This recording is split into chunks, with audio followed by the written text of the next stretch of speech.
the small town of Shipshewana, Indiana, deep in horse country.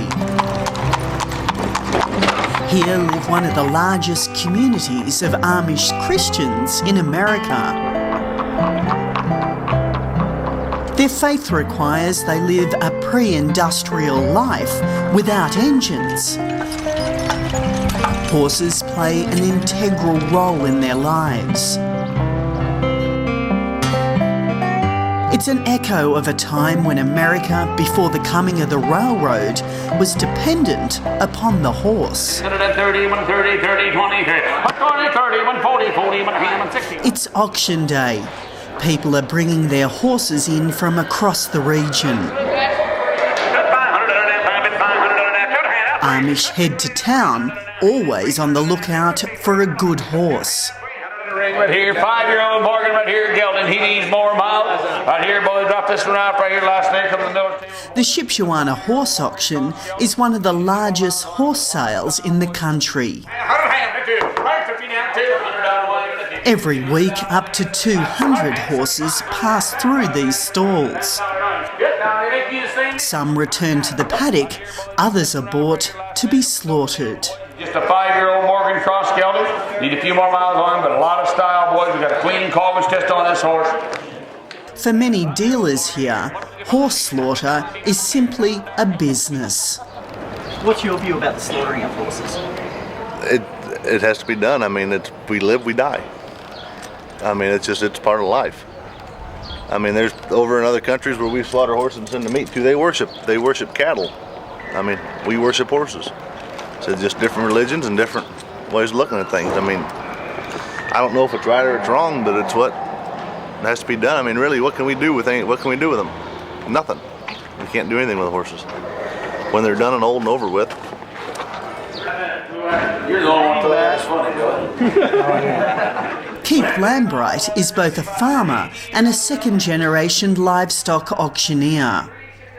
He can barely contain his anger at animal rights activists who oppose horse slaughter, saying emotion has got in the way of common sense.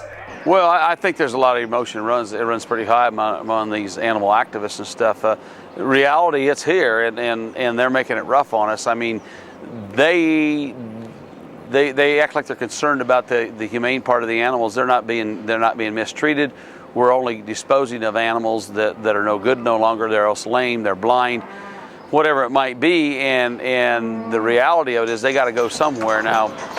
But the animal welfare lobby in the United States sees it very differently. And it's a multi-million-dollar lobby that packs clout. It released this video as part of its campaign to shut down the live export of horses for slaughter. It is inhumane from the moment they leave in transport trucks to the moment they get inside those slaughter plants and are butchered for their meat for foreign diners. Thankfully, all the domestic horse slaughter plants are currently shut down. But a lot of horses are still going to Mexico and to Canada for slaughter. Good afternoon. In this country, there are more than 10,000 registered charities devoted to protecting animals. The Humane Society of the United States is the largest. Wayne Pacelle is president and chief executive officer. We last year had revenues of about $130 million, and the year prior $145 million. So we're probably double the size of our next largest animal protection organization in the United States.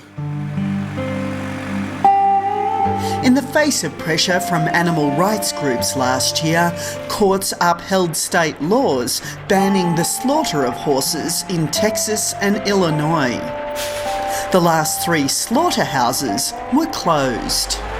There are sometimes too many dogs and cats, and we don't ship them to a slaughterhouse and export the meat. We need to care for these animals because we have responsibilities. In the relationship between humans and animals, we hold all of the cards. We have all of the power. We should use that power responsibly and treat animals decently because they matter, because they suffer. At the horse auction, there is no pretense about what happens to those horses that end up here. This is the kill pen. So how many horses are you selling here today? 5. Why? Can't afford to feed them. The price of grain's too high to keep all of them. So, Audie Stokes hopes they'll be bought to be ridden. But he's a horse dealer, and one way or another, he says they must be sold. If that doesn't happen and they end up being sold for kill, would that worry you? no, they're down on all these slaughterhouses and stuff, but I don't think they have a clue what it really is like to keep a horse and everything like that. So I don't think they know what they're doing. I think all they want to do is just think it's inhumane when it's really not. Most of the city people don't know what's going on. They don't have a clue. They don't have a clue. At the heart of this debate is how a horse is valued, whether it is a farm animal or a companion. Amish farmers who can't speak on camera for religious reasons, but spoke to me off camera, are opposed to the ban. Keith Lambright explains. For our vehicles, it's a horse for them. For our tractors, it's a horse for them. When they're salvaging a horse that we are slaughtered and doing, it's no different than us getting rid of a used car, whether we haul it to the junkyard or we trade it in on another new one and somebody else buys it. We get something for it. They have been hit hard that way and probably have lost 70% of their value of their trade-in, you might say, on their vehicle or their piece of farm equipment. What is it? While there is a greater acceptance in rural communities about killing horses for their meat, not all find it so easy to accept. They're called tiger stripes, and they're really hard to find on horses.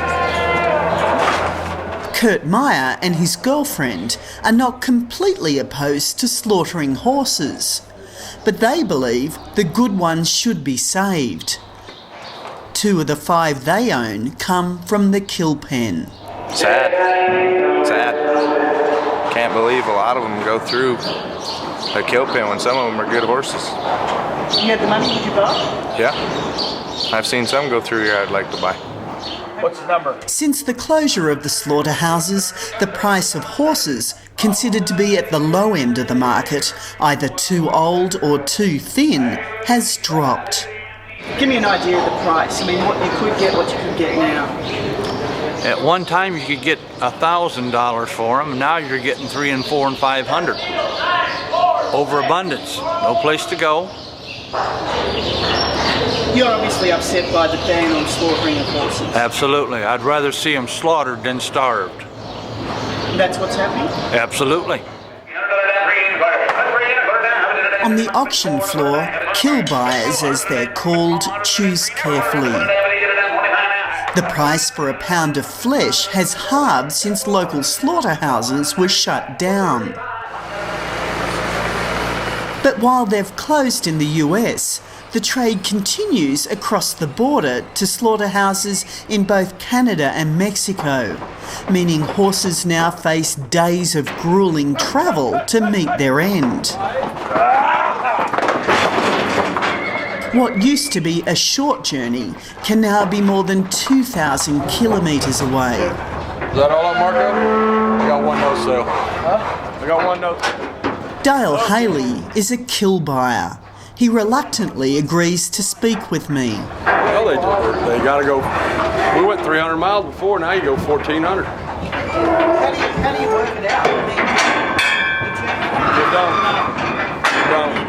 The expense is getting so high, it's going to just completely shut the whole market down. Where do you take them? To the slaughterhouse? Yeah. Saskatchewan, Canada. It's 1,400 miles. When you do the maths on working it out, I mean, you have to buy a horse, you have to transport it, you've got to get an end sale result. Is it making money? Mm-hmm. But the margin of profit is getting smaller and smaller and smaller, to the point where it's about ready to just say no, forget it. So is that, I mean, what happens then? then these horses have no place to go. There'll be no market for them. None. No place. Keith Lambright accuses the Humane Society of failing to think through the ramifications of closing down local slaughterhouses. It's become a bitter issue.